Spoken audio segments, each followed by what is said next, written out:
दर्शक बंधु ଭିକେ ପାଣ୍ଡିଆନ କିଏ? ସେ ବାହାରୁ ଆସି ଏତେ ପାୱାରଫୁଲ ହେଲେ କେମିତି? ଭିକେ ପାଣ୍ଡିଆନଙ୍କର ପ୍ରକୃତ ଘର କେଉଁଠି? ଦର୍ଶକ ବନ୍ଧୁ, ଭିକେ ପାଣ୍ଡିଆନଙ୍କର ସମ୍ପତ୍ତି ବିଷୟରେ ଜାଣିଲେ ଆପଣ ଚମକି ପଡ଼ିବେ। ତାଙ୍କର ଏତେ କୋଟି ସମ୍ପତ୍ତି ଅଛି ଯେ ଆପଣ କେବେ ବି କଳ୍ପନା କରିପାରିବେ ନାହିଁ। ତାଙ୍କ ପରିବାରରେ କିଏ କିଏ ଅଛନ୍ତି? ଭିକେ ପାଣ୍ଡିଆନ ସବ୍ କଲେକ୍ଟରରୁ ମୁଖ୍ୟମନ୍ତ୍ରୀଙ୍କ ଚିଫ୍ ସେକ୍ରେଟାରୀ ହେଲେ କେମିତି? ଏଭଳି ଭାବରେ ଆସନ୍ତୁ ସବୁକିଛି ଜାଣିବା ପାଣ୍ଡିଆନଙ୍କ ବିଷୟରେ।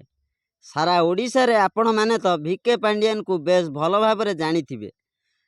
ଆମ ମୁଖ୍ୟମନ୍ତ୍ରୀଙ୍କର ବ୍ୟକ୍ତିଗତ ସଚିବ ଭାବରେ କାର୍ଯ୍ୟ କରନ୍ତି। ଭିକେ ପାଣ୍ଡିଆନଙ୍କର ପ୍ରକୃତ ନାମ ହେଉଛି ଭି କାର୍ତ୍ତିକେୟ ପାଣ୍ଡିଆନ। ସେ ଜଣେ ପୂର୍ବତନ ଭାରତୀୟ ପ୍ରଶାସନିକ ଅଧିକାରୀ ଏବଂ ବିଜୁ ଜନତା ଦଳର ରାଜନେତା। 2020 ମସିହାରେ ସେ ପ୍ରଶାସନିକ ସେବାରେ ଯୋଗ ଦେଇଥିଲେ ଏବଂ ଦୀର୍ଘ ଦିନ ଧରି ନବୀନ ପଟ୍ଟନାୟକଙ୍କର ବ୍ୟକ୍ତିଗତ ସଚିବ ଭାବରେ କାର୍ଯ୍ୟ କରିବା ସହିତ ଓଡ଼ିଶା ସରକାରଙ୍କ ଦ୍ୱାରା ଆରମ୍ଭ କରାଯାଇଥିବା 5T କାର୍ଯ୍ୟକ୍ରମର ମୁଖ୍ୟ ଭାବରେ କାର୍ଯ୍ୟ କରନ୍ତି। ଭିକେ ପାଣ୍ଡିଆନଙ୍କର ଜନ୍ମ 25 ଏପ୍ରିଲ 1974 ମସିହା ତାମିଲନାଡୁର ମଦୁରାଇ ଜିଲ୍ଲାର କୁଟପାନଗାମୀ ଗ୍ରାମରେ ଜନ୍ମଗ୍ରହଣ କରିଥିଲେ। ସେ 2000 ମସିହାରେ IAS ପାଇଥିଲେ। ଭିକେ କାର୍ତ୍ତିକେୟ ଏବଂ ସୁଜାତା କାର୍ତ୍ତିକେୟଙ୍କର ଝିଅ ହେଉଛି ନୟନତାରା କାର୍ତ୍ତିକେୟ। ସୁଜାତାଙ୍କର ଜନ୍ମ ଓଡ଼ିଶାର କେନ୍ଦ୍ରାପଡ଼ା ଜିଲ୍ଲାରେ ହୋଇଥିବା ବେଳେ ତାଙ୍କ ପିତାଙ୍କ ନାମ ଡକ୍ଟର ଅକ୍ଷୟ କୁମାର ରାଉତ। 2005 ମସିହାରେ ମୟୂରଭଞ୍ଜ ଜିଲ୍ଲାରେ ସେ ଜିଲ୍ଲାପାଳ ଭାବରେ ଦାୟିତ୍ୱ ନେଇଥିଲେ ପାଣ୍ଡିଆନ ଏବଂ 2007 ମସିହାରେ ଗଞ୍ଜାମକୁ ବଦଳି ହୋଇଥିଲେ।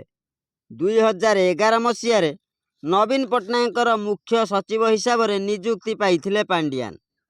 2023 ମସିହା ପର୍ଯ୍ୟନ୍ତ ସେ ଏହି ପଦବୀରେ ରହିଥିଲେ। 2019 ମସିହାରେ ସେ ଓଡ଼ିଶା ସରକାରଙ୍କର 5T କାର୍ଯ୍ୟକ୍ରମର ମୁଖ୍ୟ ଭାବରେ କାର୍ଯ୍ୟ କରିଥିଲେ। ଏବେ ଜାଣନ୍ତୁ ଭିକେ ପାଣ୍ଡିଆନଙ୍କର ସମ୍ପତ୍ତି ବିଷୟରେ। ଭିକେ ପାଣ୍ଡିଆନଙ୍କର କେତେ କୋଟି ସମ୍ପତ୍ତି ଏବଂ ସେ ମାସକୁ କେତେ ଟଙ୍କା ଇନକମ୍ କରନ୍ତି? ଦର୍ଶକ ବନ୍ଧୁ, ଭିକେ ପାଣ୍ଡିଆନଙ୍କର ମାସକୁ ଦରମା ହେଉଛି 1.5ରୁ 2 ଲକ୍ଷ ଟଙ୍କା ଏବଂ ତାଙ୍କର ଦାମୀ ଦାମୀ କାର୍ ମଧ୍ୟ ବହୁତ ରହିଛି। ତା ସହିତ ବଡ଼ ବଡ଼ ଆଲିଶାନ ଘର ମଧ୍ୟ ରହିଛି। ଦର୍ଶକ ବନ୍ଧୁ, ସୂଚନା ଆଜି ପାଇଁ ଏତିକି। ନମସ୍କାର।